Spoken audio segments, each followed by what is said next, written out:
Hello friends, വണ്ടി Maruti Swift ആണ്. വണ്ടി ഏകദേശം 1,17,000 കിലോമീറ്റർ ഓടിയിട്ടുള്ളൂ. പക്ഷേ വണ്ടി ഒട്ടും തന്നെ മൂന്നില്ല. എന്ന് വെച്ച് കഴിഞ്ഞാൽ ക്ലച്ച് കംപ്ലൈന്റ് ആയിട്ടാണ്. ഇപ്പോൾ നമ്മൾ ഗിയറൊക്കെ കറക്റ്റ് ഷിഫ്റ്റിംഗ് ആകുന്നുണ്ട്. First, second, third, fourth, fifth, reverse എല്ലാം കറക്റ്റായിട്ട് തന്നെ വീഴുന്നുണ്ട്. പക്ഷെ നമ്മൾ ഫസ്റ്റ് ഇട്ടിട്ട് ഫുള്ള് ക്ലച്ച് റിലീസ് ചെയ്താലും വണ്ടി ഒട്ടും തന്നെ ആക്ഷൻ ഇല്ല. കണ്ടില്ലേ, ഇതിപ്പോൾ ഫസ്റ്റിലാണ് കിടക്കുന്നത്. ഇല്ലാതെ തന്നെ നമുക്ക് ഗിയർ ഇടാം. കണ്ടില്ലേ, വണ്ടി സ്റ്റാർട്ടിങ് ആണ്. ല്ലേ ഒട്ടും തന്നെ ക്ലച്ച് ഇല്ലാത്ത പോലെ. അതോ ഇനിയിപ്പോൾ വേറെ എന്തെങ്കിലും കംപ്ലൈന്റ് ആണ്, ഇനി വേറെ കംപ്ലൈന്റ് വരാൻ അതിനകത്ത് ഇല്ല.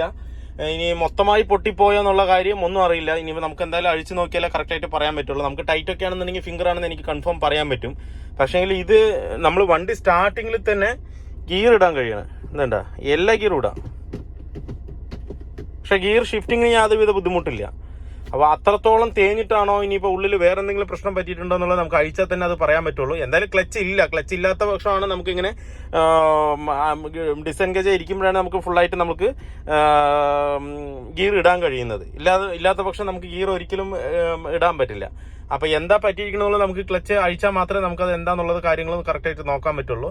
എന്തായാലും നമുക്ക് ഇതിപ്പോൾ വണ്ടി റണ്ണിങ് ആയിക്കൊണ്ടിരിക്കുമ്പോൾ കസ്റ്റമർ പറഞ്ഞത് ഫസ്റ്റ് എടുക്കുമ്പോൾ ചെറിയൊരു ടൈറ്റ് ഉണ്ടായിരുന്നു, പിന്നെ അങ്ങനെ ഫുള്ളായിട്ട് പോയി എന്ന് പറഞ്ഞു. വണ്ടി വന്നുകൊണ്ടിരിക്കുമ്പോൾ കംപ്ലീറ്റ് ആയിട്ട് ക്ലച്ച് കംപ്ലീറ്റ് ആയിട്ട് പോയി എന്നാണ് പറഞ്ഞത്. അപ്പോൾ നമുക്ക് എന്തായാലും ഗിയർ ബോക്സ് ഇറക്കിയാലേ എനിക്ക് കറക്റ്റായിട്ട് എന്താണെന്നുള്ള കാര്യം കറക്റ്റായിട്ട് അതിനകത്ത് പറയാൻ പറ്റുള്ളൂ. അപ്പോൾ അഴിച്ചിട്ട് ഞാൻ കാണിച്ചു തരാം. നമ്മളിപ്പോൾ ഗിയർ ബോക്സ് ക്ലച്ച് സെറ്റ് അഴിച്ചിട്ടുണ്ട്. ക്ലച്ച് സെറ്റിൻ്റെ അവസ്ഥ കണ്ടില്ലേ, ഒന്നും തന്നെ ഇല്ല. മൊത്തം മെറ്റൽ പ്ലേറ്റ് ആയിട്ട് ഇരിക്കുന്നത്. ആ ഫ്രിക്ഷൻ പ്ലേറ്റ് കംപ്ലീറ്റ് ആയിട്ട് പോയിട്ട് മെറ്റൽ പ്ലേറ്റ് മാത്രമേ ഇതിനകത്തുള്ളൂ. ഇതുകൊണ്ടാണ് നമുക്ക് കറക്റ്റായിട്ട് എന്താ പറയുക ഗിയർ വീഴാതിരുന്നത്. മൊത്തം ഇത് സ്ലിപ്പായിക്കൊണ്ടിരിക്കുകയാണ്. ഇങ്ങനെ സ്ലിപ്പായി കഴിഞ്ഞ് കഴിഞ്ഞാൽ ഒരിക്കലും ഗിയർ വീഴും. പക്ഷേ അതിൽ വണ്ടി ഒരിക്കലും മൂവ് ആവില്ല. എന്ന് വെച്ചാൽ ഇത് സ്ലിപ്പായിക്കൊണ്ടിരിക്കും. ഇതിപ്പോൾ സ്ലിപ്പായി ബേൺ ആയതുണ്ടല്ലേ, ഈ ഭാഗത്തൊക്കെ കത്തി കരിഞ്ഞതിൻ്റെ രൂപത്തിലാണ് ഇരിക്കുന്നത് മൊത്തം. പക്ഷെ നല്ലോണം യൂസ് ചെയ്തിട്ടുണ്ട് ഇതിന്. ഈ സ്വിഫ്റ്റിൻ്റെ പ്രത്യേകത എന്താണെന്ന് വെച്ച് കഴിഞ്ഞാൽ നമുക്ക് റേസ് ആകുന്നത് അത്ര പെട്ടെന്ന് അറിയില്ല. കറക്റ്റ് നോർമലി എപ്പോഴും ചവിട്ടുന്ന പോലെ തന്നെയാണ് ബ്രേക്ക് ഉണ്ടാവുക. ഒരു പോയതായിട്ടൊരു ഫീലിംഗ് അതിനകത്ത് കിട്ടില്ല. അതുപോലെ റിലീസ് ബെയറിംഗ് നമുക്കിത് കൈയോടെ മാറ്റാം. ചെറിയൊരു ലീക്ക് വന്നു തുടങ്ങിയിട്ടുണ്ട്. നമ്മൾ ക്ലച്ച് സെറ്റ് മാറുമ്പോൾ എന്തായാലും റിലീസ് ബെയറിംഗ് കൈയോടെ മാറ്റിയില്ലെങ്കിൽ ഇനി അടുത്ത പണി ഇതായിരിക്കും. എന്ന് വെച്ച് കഴിഞ്ഞാൽ വീണ്ടും ഇതിൻ്റെ ഒരു കംപ്ലൈൻറ്റ് കൊണ്ട് ബ്രേക്ക് ഡൗൺ ആകാൻ സാധ്യതയുണ്ട്. അപ്പോൾ രണ്ടും നമുക്ക് സെറ്റർ കൂടി തന്നെ മാറ്റാം. ക്ലച്ച് സെറ്റ് മാറ്റുമ്പോൾ അതിൻ്റെ കംപ്ലീറ്റ് കിറ്റായിട്ട് മാറ്റുന്നതായിരിക്കും ഏറ്റവും ബെറ്റർ. അല്ലേ, ഇവിടെയൊക്കെ കത്തി കരിഞ്ഞ് ഈ റിവറ്റൊക്കെ വരഞ്ഞതിൻ്റെ പാടാണിത്. കംപ്ലീറ്റ് ആയിട്ട് പോയിരിക്കുകയാണ്. ഇത് പെട്ടെന്ന് അറിയാത്തത് കൊണ്ടാണ്. ഇതിപ്പോൾ നമ്മൾ ഇപ്പോഴും ക്ലച്ച് ഓട്ടുമ്പോൾ യാതൊരു വിധ ബുദ്ധിമുട്ടില്ല. പക്ഷേ വണ്ടി നീങ്ങുന്നില്ല. പക്ഷേ വേറെ പ്രശ്നങ്ങളൊന്നും ഇതിനകത്ത് അറിയാത്തതുകൊണ്ടാണ് കസ്റ്റമർ ഇങ്ങനെ ഓടിച്ചത്. നമ്മളിതിപ്പോൾ MGP ഒറിജിനൽ സാധനം തന്നെ എടുത്തിട്ടുണ്ട്. അല്ലേ, റിലീസ് ബെയറിംഗ് 3,590 വരുന്നുണ്ട് റേറ്റ്. ഇപ്പോൾ റേറ്റ് ഇതിനകത്ത് കൂടിയതാണ്. നേരത്തെ 3,300 രൂപ ആ റേഞ്ചൊക്കെ ഉണ്ടായിരുന്നുള്ളത്. ഇപ്പോൾ എല്ലാ പാർട്സിനും റേറ്റ് കൂടിയിട്ടുണ്ട്. MGPയുടെ ഒറിജിനൽ സാധനം തന്നെയാണ് എടുത്തിരിക്കുന്നത്. അല്ല, അത് മാത്രമല്ല ഇതിനിപ്പോൾ ഡസ്റ്റ് ബൂട്ടും അതിനകത്ത് കൊടുക്കുന്നുണ്ട്. എന്ന് വെച്ചാൽ നേരത്തെ കംപ്ലൈൻറ്റ് ബൂട്ടിൽ അതിൽ അഴുക്കുകളും മണ്ണുകളും കയറിയിട്ടാണ് കൂടുതൽ കംപ്ലൈൻറ്റ് വരുന്നത്. അപ്പോൾ അതിന് പ്രിഫറൻ്റ് ആയിട്ട് ഒരു ബൂട്ടും കൊടുത്തിട്ടാണ് ഇപ്പോൾ സിലിണ്ടർ വരുന്നത്. അതുകൊണ്ടാണ് അത്രയും റേറ്റും ഇതിന് 1,200 രൂപ കൂടിയിരിക്കുന്നത്. അതുപോലെ ക്ലച്ച് സെറ്റ് നമ്മൾ മാരുതിയുടെ ഒറിജിനൽ തന്നെയാണ്. ക്ലച്ച് കവറും ഡിസ്കും സെപ്പറേറ്റാണ് നമ്മൾ എടുത്തിരിക്കുന്നത്. അല്ല, ഇതിന് 1,950 രൂപ വരുന്നുണ്ട് ഡിസ്ക് അസംബ്ലിക്ക്. സെപ്പറേറ്റും കിട്ടും, സെറ്റായിട്ടും കിട്ടും. സെറ്റായിട്ട് കിട്ടുകയാണെങ്കിൽ ഏകദേശം 3,500 രൂപ വരും. ഇതാകുമ്പോൾ ഒരു 3,300 ആ റേഞ്ചൊക്കെ വരുള്ളൂ സെപ്പറേറ്റ് എടുക്കുമ്പോൾ. ഇത് കവർ അസംബ്ലി 1,330 രൂപ കവർ അസംബ്ലി. അത് MGPയുടെ തന്നെ. മാരുതിയുടെ എപ്പോഴും പാർട്സ് ഇടുമ്പോൾ MGP പാർട്സ് ഇടുന്നതായിരിക്കും ഒന്നുകൂടെ ബെറ്റർ. എന്ന് വെച്ച് കഴിഞ്ഞാൽ സാധാ വാല്യൂലൊക്കെ പോയി കഴിഞ്ഞാൽ 3,500 രൂപയുടെ മുകളിലാണ് ക്ലച്ച് സെറ്റിന് പോകുന്നത്. അപ്പോൾ ഇത് കാൽക്കുലേഷൻ ചെയ്താലും 3,300 രൂപ റേഞ്ച് വരുള്ളത്. എപ്പോഴും ഒറിജിനൽ കമ്മിയായിരിക്കും ഇതിന്, മാരുതിയുടെ അപേക്ഷിച്ചിട്ട് വില കമ്മിയായിരിക്കും. അപ്പോൾ എപ്പോഴും മാരുതിയുടെ പാർട്സുകൾ എപ്പോഴും നമ്മൾ ഒറിജിനൽ തന്നെ മാക്സിമം ഇടാൻ നോക്കുക. ഇതൊക്കെ ബ്രേക്ക് ഓയിൽ ഒറ്റിയതാണ്, നമ്മൾ അഴിച്ചപ്പോൾ ഒറ്റിയതാണ്. ഈ ഭാഗം കംപ്ലീറ്റും അടിച്ച് ക്ലീൻ ചെയ്തിട്ട് വേണം റിട്ടേൺ കയറ്റാനായിട്ട്. ഇതാണല്ലേ ക്ലച്ചിൻ്റെ പാർട്സുകളാണിത്. പ്ലേറ്റിൻ്റെ കംപ്ലീറ്റും പൊടിഞ്ഞു വരിക. ഉണ്ടല്ലേ, അത്രത്തോളം യൂസ് ചെയ്തിട്ടുണ്ട്. ഇനിയിപ്പോൾ ഇതിൽ ക്ലച്ച് ഇനി യൂസ് ചെയ്യാനില്ല. ഞാൻ ഗിയറിട്ട് കാണിച്ചു തന്നില്ലേ, ഗിയറിട്ട വണ്ടി ഒട്ടും തന്നെ നീങ്ങുന്നില്ല. മനസ്സിലായില്ലേ? അപ്പോൾ അത്രത്തോളം ഇത് കംപ്ലീറ്റ് ആയിട്ട് ഡെഡായി പോയിരിക്കുകയാണ്. എന്തായാലും നമുക്കിനി പുതിയ അസംബിൾ ഇതിനകത്ത് കയറ്റാം. അപ്പോൾ സ്വിഫ്റ്റിൻ്റെ വർക്ക് ഫുള്ളി കംപ്ലീറ്റ് ആയിട്ടുണ്ട്. നമ്മൾ ടെസ്റ്റ് ഡ്രൈവ് ചെയ്തുകൊണ്ടിരിക്കുകയാണ്. ഇപ്പോൾ എടുത്തിട്ടുള്ളൂ. നമ്മളിപ്പോൾ ഇതിൽ മാറിയെന്ന് പറഞ്ഞാൽ ക്ലച്ച് സെറ്റ് മാറി. ക്ലച്ചിൻ്റെ പ്രഷർ പ്ലേറ്റും അതുപോലെ മറ്റേ ക്ലച്ച് ഡിസ്കും അതിൻ്റെ റിലീസ് ബെയറിങ്ങും മാറ്റിയിട്ടുണ്ട്. ഇപ്പം പിന്നെ മുകളിലത്തെ സിലിണ്ടർ മാറ്റേണ്ട ആവശ്യമില്ല, അത് ഓക്കെയാണ്. അതുപോലെ സ്വിഫ്റ്റിന്റെ അത്ര പെട്ടെന്നൊന്നും മുകളിലത്തെ സിലിണ്ടർ ഒന്നും കംപ്ലൈന്റ് വരൂല്ല. ഇപ്പൊ എന്ന് പറഞ്ഞാൽ ക്ലച്ച് പക്ക ഫ്രീ ആയി. നമ്മൾ നോർമൽ എന്താ ഞാൻ എപ്പോഴും പറയുന്ന പോലെ ആക്സിലേറ്റർ ചവിട്ടുന്നത് പോലല്ലോ, അതിനേക്കാളും സ്ട്രെയിൻ കുറവാണ് ക്ലച്ച് സെറ്റിന്. ഇപ്പം അത്രയും ഫ്രീ ആയിട്ടാണ് ഇപ്പോൾ വർക്ക് ചെയ്യുന്നത്. ചവിട്ടുമ്പോൾ ഫ്രീ ആയിട്ടാണ് പോകുന്നത്. അപ്പൊ ഇതില് മാക്സിമം യൂസ് ചെയ്യേണ്ടത് കംപ്ലീറ്റ് ആണ് യൂസ് ചെയ്തിരിക്കുന്നത്. ഇതിലിപ്പോ വേറെ എന്താ പറയാ, കുറച്ച് പോലും അതിനകത്തില്ല. എന്താ വെച്ചാൽ കംപ്ലീറ്റ് ക്ലച്ചിന്റെ ഡിസ്ക് കംപ്ലീറ്റ് പോയിട്ട് അതിന്റെ മെറ്റലാണ് ഉറഞ്ഞുകൊണ്ടിരിക്കുന്നത്. ആ മെറ്റൽ എപ്പോഴും നമ്മൾ വേറൊരു മെറ്റൽ എന്തായാലും ഫ്രിക്ഷൻ ആയിട്ട് നിൽക്കില്ല, അത് സ്ലിപ്പ് ആയിക്കൊണ്ടേയിരിക്കും. അത് മാത്രമല്ല റിവറ്റ് ഇങ്ങനെ പൊന്തി പൊന്തി നിൽക്കുന്നതുകൊണ്ട് ഒട്ടും തന്നെ ഇതിനകത്ത് പിടിക്കില്ല. ചിലപ്പോൾ മേ ബി ഒരു എന്താ പറയാ, എനിക്ക് തോന്നുന്നത് ഈ ചിലപ്പോൾ കഴിയാനായിട്ടുണ്ടാവും ക്ലച്ച് പ്ലേറ്റ്. അപ്പൊ ഈ മഴയൊക്കെ ആയതുകൊണ്ട് ഗിയർ ബോക്സിന്റെ ഉള്ളിൽ വെള്ളം കയറിയിട്ടുണ്ടെന്നുണ്ടെങ്കിൽ നമ്മൾ അങ്ങനെ കൊണ്ട് നിർത്തിയിടും വണ്ടി.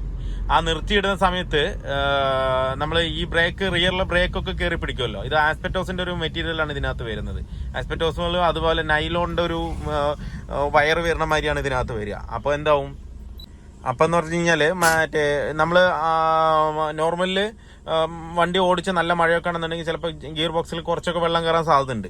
ആ സമയത്ത് അങ്ങനെ കൊണ്ടുപോയിട്ട് നമ്മൾ നിർത്തിയിടുമ്പോൾ, ഒരു ദിവസം ഫുള്ളായിട്ട് ആ ഹീറ്റോട് കൂടി നിർത്തിയിടുമ്പോൾ പിറ്റേ ദിവസം കാലത്ത് ചിലപ്പോൾ ആ ക്ലച്ച് പ്ലേറ്റ് അതിനകത്ത് അങ്ങനെ പിടിച്ചു നിൽക്കും. മനസ്സിലായോ?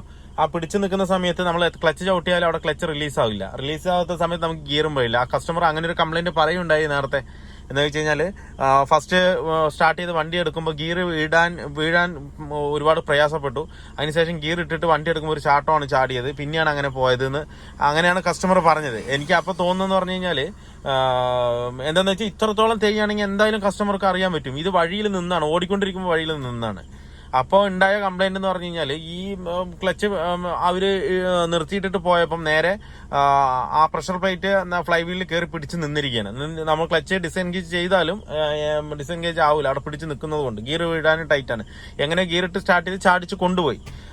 ആ സമയത്ത് ആ ക്ലച്ചിൽ ആ ഫ്രിക്ഷൻ പാഡ് കംപ്ലീറ്റും പൊട്ടി താഴെ വീണിട്ടുണ്ടാവും. പിന്നെ ഒരു ചെറിയൊരു ഗ്രിപ്പിൽ, ആ മെറ്റലിന്റെ ചെറിയൊരു ഗ്രിപ്പിൽ വണ്ടി ഓടിയിട്ടുണ്ടാവും എന്നാണ് എനിക്ക് തോന്നുന്നത്. പിന്നെ അങ്ങനെ സ്ലിപ്പായി അത് ശരിക്കും എന്താ പറയാ, തിണ്ണ പോലെ ആയിട്ടുണ്ട്. ഭയങ്കര സ്മൂത്തായി. അത് സ്മൂത്തായപ്പോ പിന്നെ അങ്ങോട്ട് റേസ് ആകാതെ വണ്ടി വഴിയിൽ നിന്നാണ് എനിക്ക് തോന്നുന്നത്. അങ്ങനെ ആയിരിക്കും വരാൻ സാധ്യത. അപ്പൊ ഈ മഴക്കാലത്തൊക്കെ പ്രത്യേകം ശ്രദ്ധിക്കേണ്ടത് എന്താണെന്ന് വെച്ച് കഴിഞ്ഞാല്, വണ്ടി നമ്മൾ നേരെ കൊണ്ടുപോയി കൊണ്ട് നിർത്തുമ്പോൾ പെട്ടെന്ന് തന്നെ ഓഫാക്കാതിരിക്കുക. മഴയത്തൊക്കെ പോയിട്ടുണ്ടെന്നുണ്ടെങ്കിൽ ഒരു 2 മിനിറ്റ് ഓടാൻ വിടാൻ വണ്ടി. അത് ഓടാൻ വിടുക എന്ന് പറഞ്ഞു കഴിഞ്ഞാൽ ഒന്ന് ക്ലച്ച് ഡിസെൻഗേജ് ആക്കിയിട്ടൊന്ന് ഒരു 2 സെക്കൻഡ് ഓടാൻ വിടുക. അപ്പോൾ അതിലുള്ള വെള്ളമൊക്കെ സെൻട്രൽ ഫോഴ്സ് കൊണ്ട് അങ്ങനെ തെറിച്ചങ്ങ് പൊക്കോളും. പിന്നെ അത് മാത്രമല്ല ഫ്രീ റണ്ണിങ്ങിൽ കുറച്ചു നേരം ഇടുന്ന സമയത്ത് അതിലുള്ള വെള്ളമൊക്കെ വെടിച്ച് ആകെ എന്താ പറയാ, അതിന്റെ എഞ്ചിന്റെ ഹീറ്റും ഗിയർ ബോക്സിന്റെ ഹീറ്റും ഒക്കെ കൊണ്ട് ആ വെള്ളം കംപ്ലീറ്റ് ആയിട്ട് പോയിട്ട് നിൽക്കും. അല്ലാത്ത പക്ഷം ഈ ചൂട്ടോട് കൂടി നമ്മൾ അങ്ങനെ നിർത്തുമ്പോൾ ആ ക്ലച്ച് അവിടെ അമർന്ന് നിൽക്കും. ആ സമയത്ത് വെള്ളം ഉണ്ടെന്നുണ്ടെങ്കിൽ എന്താവും, അത് നേരെ ഫ്ലൈ വീലിൽ കയറി പിടിക്കും. പിറ്റേ ദിവസം കാലത്തെടുക്കും. ഇതായിരിക്കും കംപ്ലൈന്റ്. മെയിൻ ആയിട്ട് റിയറിലെ ബ്രേക്ക് ഷൂവിന്റെ കംപ്ലൈന്റ് നമ്മൾ ഒരുപാട് ബ്രേക്ക് ഡൗൺ അറ്റൻഡ് ചെയ്യുന്നതാണ്. എപ്പോഴും വൈകുന്നേരങ്ങളിൽ വണ്ടി ഡ്രൈവ് ചെയ്തിട്ട് മഴയത്ത് വണ്ടി ഡ്രൈവ് ചെയ്തിട്ട് നേരെ വീട്ടിൽ കൊണ്ട് നിർത്തുമ്പോൾ ഹാൻഡ് ബ്രേക്ക് ഇടാതിരിക്കും. മാക്സിമം മാനുവൽ കാലത്തൊക്കെ ഹാൻഡ് ബ്രേക്ക് പിന്നെ എന്തിനാന്ന് ചോദിച്ചാൽ അതിന് തന്നെയാണ്. പക്ഷേങ്കിൽ ഹാൻഡ് ബ്രേക്ക് യൂസ് ചെയ്യാതിരിക്കും. ഗിയറിലിട്ട് നിർത്തിയിട്ട് ഫ്രണ്ടിലൊരു കല്ല്, ഗിയറിൽ മാത്രം നിർത്തരുത്, ഫ്രണ്ടിലൊരു കല്ലോ എന്തെങ്കിലും ഒരു സ്റ്റോപ്പർ വെച്ചിട്ട് വേണം നിർത്താനായിട്ട്. നമ്മൾ ഇതേപോലെ മഴക്കാലത്ത് നേരെ കൊണ്ടുപോയിട്ട് വണ്ടി നിർത്തുമ്പോൾ ഹാൻഡ് ബ്രേക്ക് വലിച്ച് നിർത്തുമ്പോൾ അതും ആസ്പെറ്റോസിന്റെ ഒരു മെറ്റീരിയലാണ്. അതിൽ വെള്ളം ആയിക്കഴിഞ്ഞാൽ ഒരു ചെറിയൊരു ഗമ്മിന്റെ ഒരു ഇത് വരും. എന്ന് വെച്ചാൽ നമ്മൾ ഈ അട്ടയൊക്കെ നേരെ വെള്ളം നനച്ചുകൊണ്ട് ചുമരിൽ എവിടെയെങ്കിലും ഒട്ടിച്ചു വെച്ചാൽ അതങ്ങനെ ഒട്ടിപ്പിടിക്കും. അതുപോലെയുള്ളൊരു ഇതാവും.